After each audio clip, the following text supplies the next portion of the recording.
கதிர் ஒரு சாதாரண வேலைக்காரன். தினமும் வேலையிலிருந்து வீடு திரும்பும் போதே அவரது ஒரே மகிழ்ச்சி, பஸ்ஸில் அவனுக்கு பக்கத்திலிருக்கும் அந்த மர்மமான பெண்.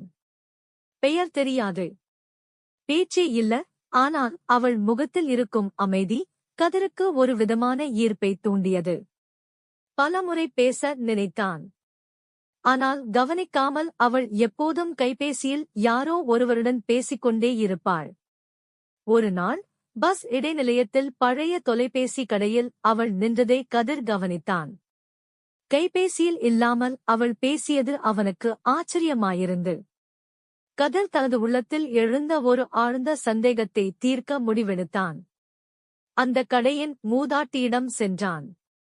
அவள் எப்போதும் யாருடன் பேசுகிறாள் எனக் கேட்டான். மூதாட்டி சோகமாக சிரித்தாள். அவள் கணவர் 2 ஆண்டுகளுக்கு முன்பு வாகன விபத்தில் இறந்துவிட்டார்.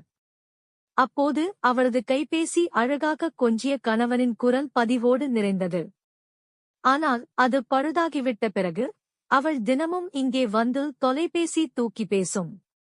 யாருமில்லை அந்த அழைப்பு கேட்பதற்கு. ஆனாலும் அவள் பேசுகிறாள்.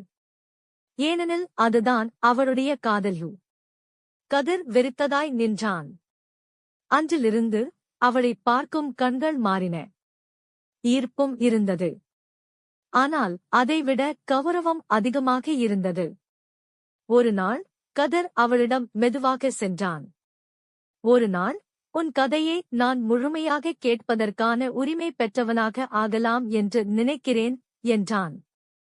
அவள் அழுகையில் சிரித்தாள். அது அவர்களுக்கிடையேன புதிய தொடக்கமாகியது. கதையின் சிறப்பு, உண்மையான காதல் சில நேரங்களில் வலிக்கலாம். ஆனால் அதற்கெதிராக நம்முள் கருணையும் புரிதலும் இருந்தால் ஒரு புதிய பயணம் ஆரம்பிக்கலாம்.